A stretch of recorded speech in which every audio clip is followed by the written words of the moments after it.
everyone for being here on time. Great audience. Let's get underway. My topic in my research field is smart cities. We've been looking into this area for quite a long time. We started in 2006, and our approach is slightly different to what a lot of other people are doing. So we are neither just looking at the environment, or just looking at technology, or just looking at people. We're actually trying to look at everything together. The way that we kind of conceptualize is through this little Venn diagram. Usually, professors can't have a talk about having a Venn diagram, so this is my Venn diagram there, that brings together people, place, and technology. And it in a way reflects my own background. I started doing computer science very early on, and then I got interested in people. I did media and communication studies, and I was surrounded by people with backgrounds in anthropology and ethnography and humanities and social sciences. And then in my PhD, I looked at urban studies and urban planning and urban design. And so we continued this since 2006. We had our 10-year anniversary last year. And this research lab continues to look into these kinds of constructs. So when you talk about the smart city these days, if you follow this in the media, if you follow this with regards to what industry are trying to sell, a lot of the time this picture comes up. And this picture is the Rio de Janeiro control room that has been set up where a lot of data streams come together. So the way that we use devices right now, people are using mobile phones, they have other kinds of digital devices. There's further digital devices that are embedded in the built environment. And then we also have other kinds of media, such as CCTV cameras or screens and so forth. And they all produce data. They produce data on a continuous basis. And so these kinds of entities are constructed and designed in order to help drive the optimization and the kinds of efficiency gains in cities, right? So a city predominantly has this prejudice around the roads, rates, and rubbish. It looks after the management of so many different services. So what a smart city at that kind of very surface level is portraying to do is drive efficiency gains and the kinds of optimization, automation of those kinds of services. But that's really just the starting point. So what we are trying to do is understand what else is there to that equation of smart cities that goes beyond just this picture of you're all taken care of by robots, by algorithms, and by big data. So in a nutshell, the main problem that I face, and I come from this kind of science and software engineering background, is this. If there's a traffic jam, well, there's probably some engineer that comes up with this idea that there's a technical fix. The technical fix might be that there is cars, or even like you've seen, there's other pictures of buses that can drive over a traffic jam. Now, how great is that? We all love that? Great idea? Maybe not? We are trying to kind of balance that with some more input from the social sciences and humanities. And what I'm trying to develop today is these four, and I'm going to expand it to 5 levels of a relationship between cities and people. On a very basic level, at kind of City 1.0 level, you have the local government, as I said, the roads, rates, and rubbish, the administering. What is actually genuinely important, we do have to have that kind of entity that looks after these kinds of services that apply to the entire city, whether this is transport, whether this is waste management, whether this is crime, whether this is rates and taxation. And in a very basic level, the people that live there, they're just residents. Now, what has happened now is that a number of industries, software vendors, and accounting firms came into this market out of the market where they've previously been, and that continues to be a cash cow for them, which is where they drive the bottom line of corporations, and they said, well, we can do the same thing with cities. So they are now going in and out of local governments and city administrators, saying, well, we can help you, because all you need to do is think of your city as the corporation. And so once you do that, the city becomes a service provider, and the people are just the consumers of those services. So then cities start to buy these kinds of products, these kinds of services, and they install the infrastructure, the technical infrastructure, to drive those efficiencies. What we are trying to do is move further up that chain, because a city isn't a corporation, and a city is also not a computer. It's far more than that. In fact, cities thrive on diversity, and they offer diversity in order for people to come together, to gel, to have new ideas, and to have shared encounters. And so if we continue this unchecked, then there is a particular risk that people get polarized, that the actual infrastructure that is put in place puts people into certain sections of the city, either physically or virtually, and you don't actually have these shared encounters anymore. So what we are trying to do is for city governments to embrace this role of facilitator, and for the people living in cities to become participants. But even that isn't yet the pinnacle of what we are trying to achieve. That is just the next step. And a lot of cities kind of say, well, but we're already doing this. We've already asked people what you want to see about the government redevelopment precinct, what you want to see us do about traffic congestion, another laneway, another tunnel, another bridge. What color do you want the bridge to be? Light beige, dark beige? We've asked you. Right, so that level of participation is often criticized, even by the people applying it in urban planning. They say, oh, there are statutory requirements for us to ask citizens, but sometimes it's not as genuine, and sometimes the actual authority and the responsibility that is being applied is quite limited, right? So it is limited with regards to time. The community consultation kicks in on a certain day, and then it stops on a certain day, and it's a requirement for the developer to submit their development application. And if there isn't this genuine drive to translate community consultation into genuine engagement, then the actual merits of that process are quite limited. However, at the same time, what we are doing is looking at other kinds of examples and other kinds of projects that are going on in the city. And graffiti is an interesting one. I don't know if those in Brisbane might have seen some interesting artworks pop up in Newcombe recently, but also in other parts of Australia and other parts of the world. Graffiti is contentious because on the one hand you have cities such as Brisbane where previous and current city governments would try and tag them back and criminalize them and say, well, this is vandalism.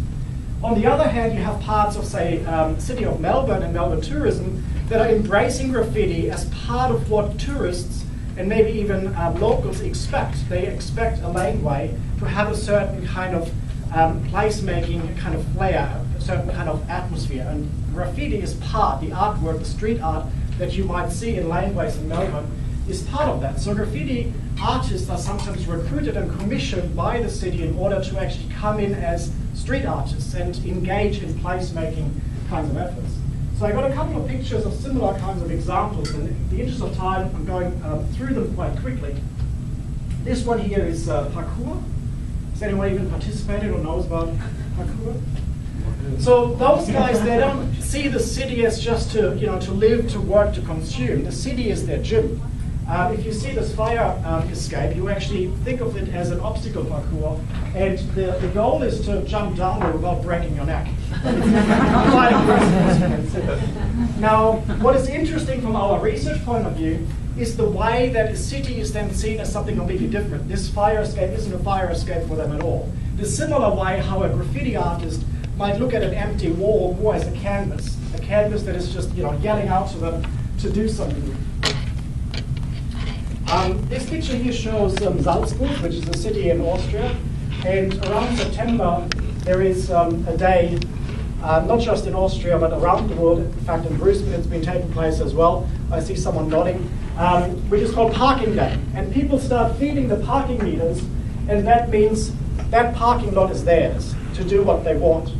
And in most cases, people park their car there, but on that day they do something else. They turn it into a park, in order to demonstrate that citizens can recoup and reclaim public space, in order to demonstrate what it could look like if this is actually happening at scale. And so on the 16th, I think this was the 16th of September, you can see this was Friday before, Saturday 9 o'clock, Saturday 1 o'clock. People all come out, they put up deck chairs and astroturf, and they serve cocktails, and they actually turn this into a street fest. And this happens around the world in order to demonstrate how people are co-creating and participating in placemaking of cities. I did one car park on King Street. I did one car space in King Street in town. Have you ever had types of occupations like this turn into permanent fixtures? Well, the interesting part of this is that progressive cities are now looking at these examples and seeing the effect of the traffic being slowed down, less accidents, the retailers around there get more foot traffic. There's actually a whole bunch of benefits. And so progressive cities have actually now embraced this and said, well, we actually look at parklets, which is architectural features that fit into these parking bays, as ways to slow down the traffic, to go about placemaking, and also enable people to participate in the urban design of their neighborhood. So yes, definitely. This one here is yarn bombing, where people go out, they take measurements of urban street furniture and assets, they go and knit to those specifications, they come back, and it's kind of a form of graffiti, but it's not kind of considered violence or destructive, because in fact it's just wrapping up, you know, whatever asset you have and yarn. And then with these kind of large-scale examples, it even turns into street festivals as well. This one is the Nena en Blanc. This one is taken in Munich, where people occupy quite busy intersections. They come out all dressed in white at the same time to have an al fresco dining experience. Again, reclaiming the public space. Seed bombing, I think, is really interesting as well. As part of gentrification, developers are buying empty lots in order to develop new high-rises. But during global financial crisis, a lot of that process will slow down. And these development fences came up, and nothing happened. So people started to make these seed bombs, which have fertile seeds on the inside and soil on the outside.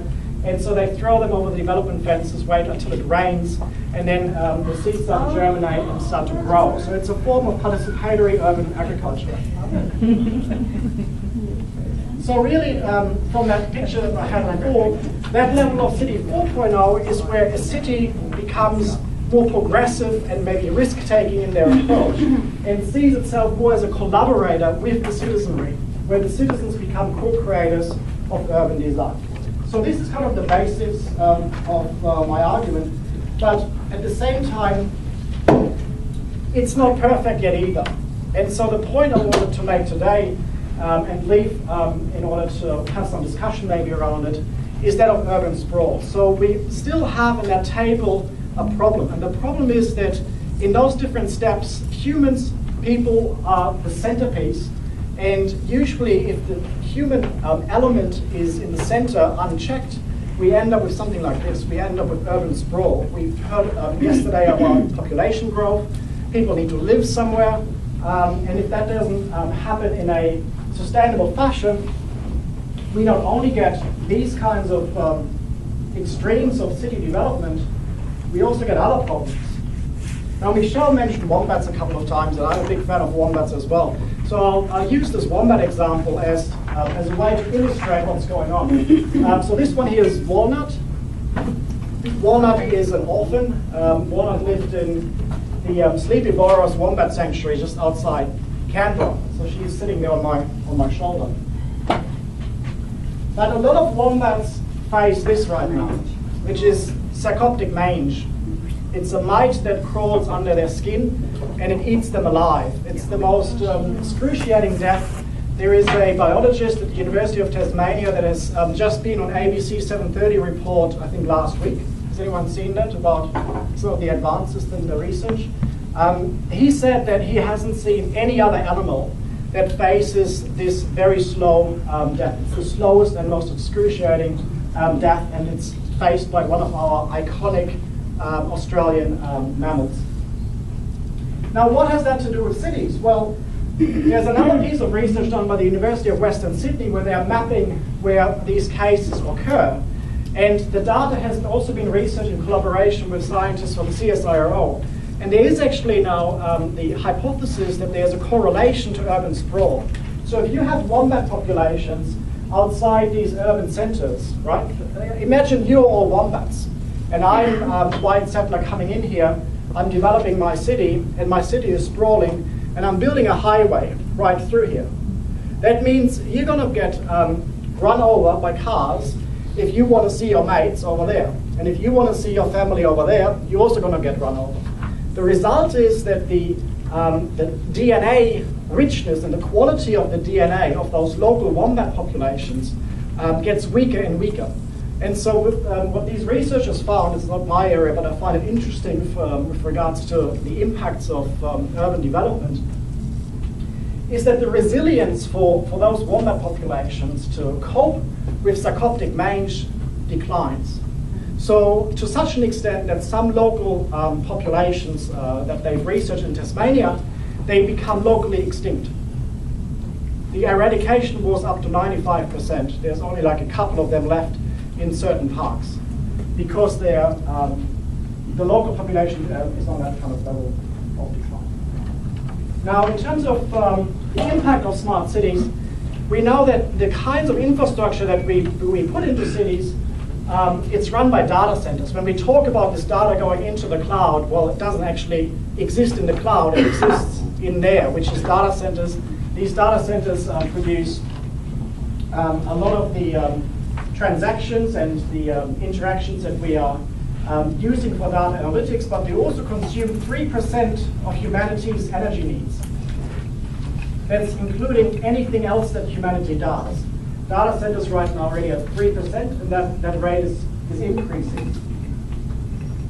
Now, in terms of what cities are doing, they say, oh, but we can drive efficiency gains. We can have smart streetlights. We can have better, more efficient transport. We can have these little guys in your household, which are energy monitors, so that you can see what's happening in your household, and you can save electricity. But the problem is that this postulate is never considered. This Kazum-Brooks postulate says that the energy efficiency improvements that on the broadest considerations are economically justified at the micro level, they lead to higher levels of energy consumption at the macro level. So if we drive just efficiencies, we won't actually tackle climate change at all. And so that is also a problem with regards to people saying, well, solar panels, they are the answer, surely. If everyone would get solar panels, we still run into trouble for a whole bunch of different reasons. One is the efficiency problem, and the other one is also what Ozzy Zayner, the author of Green Illusions, has called, we don't have an energy crisis, we have a consumption crisis. Because the production of the solar panels requires rare earth minerals, it requires fossil fuels in the logistics, because they're usually produced in China at a low price in order to be then distributed across the world, and they don't last forever, so they need to be replaced every couple of years. I got some footage here, but in the interest of time, I'm going to skip over some of this, because there's also the cradle-to-grave problem of the installations, of the sensors, the IoT, the mobile devices. This guy in the Congo is mining for cobalt, and cobalt is probably in everyone's pocket right now. So if you have a phone, there's a little bit of cobalt in there in the lithium-ion battery. If you have an electric car, you're actually sitting on quite a substantial amount of cobalt. Cobalt is mined in an unregulated manner in the Congo in these kinds of fashions where these guys dig down to the ground and try to get it out. This is done by journalists of the Washington Post. So again, in terms of smart cities, we don't necessarily consider the cradle-to-cradle effects that we should be considering, including waste that ends up outside Australia in places like China or in places like Accra. This piece here, again, I won't show you the video, but if you are interested, Al Jazeera did another investigative journalism piece that talks about the e-waste republic, and they have a range of these videos about what ends up to your phone and to your computers. So I'll leave you with this last piece to consider, which is that having people here at the epicenter of collaboration and co-creation, we believe now isn't good enough. We have to go one step further, which is to arrive at this idea of City 5.0, which is where we actually try and work towards cohabitation, where we live together with the rest of the urban ecosystem, as well as the ecosystem in general, between urban and rural areas. And I think the next talk might actually pick up on some of these ideas. And just to illustrate what that might look like, my colleague Natalie Jeremy-Jekyll, she's originally from Brisbane, but she's now a scientist as well as artist at New York University. She's been doing these artistic scientific projects. This one here is the butterfly bridge, which I like very much. You've seen these animal bridges maybe outside cities. She's trying to translate that idea for cities. So the butterfly bridge is connecting these two different parks. There is usually a road where the butterflies would be smashed on the screen, but she plants flowers that attract butterflies at a higher altitude, and the idea is that butterflies would be able to connect between these two areas. Similar to what I mentioned about the wombats being separated, it's actually a design consideration to bring those populations together. And this is what it looks like in her experiment. The other part to it is the legal and the regulatory reforms. So what I also find interesting is that these two rivers in India and this one river in New Zealand have been given personhood. So there is actually now a committee that looks after them when it comes to urban development decisions or development decisions in general.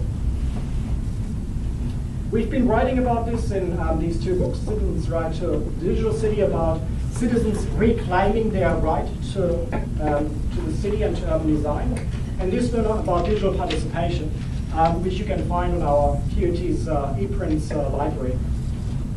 If you're specifically interested in cohabitation, these two pieces pick up on this. Laura talks about decentering the human, and Nancy Smith about cohabitation specifically. So if you're interested, come and see me. I can give you these references. Thanks so much. We've got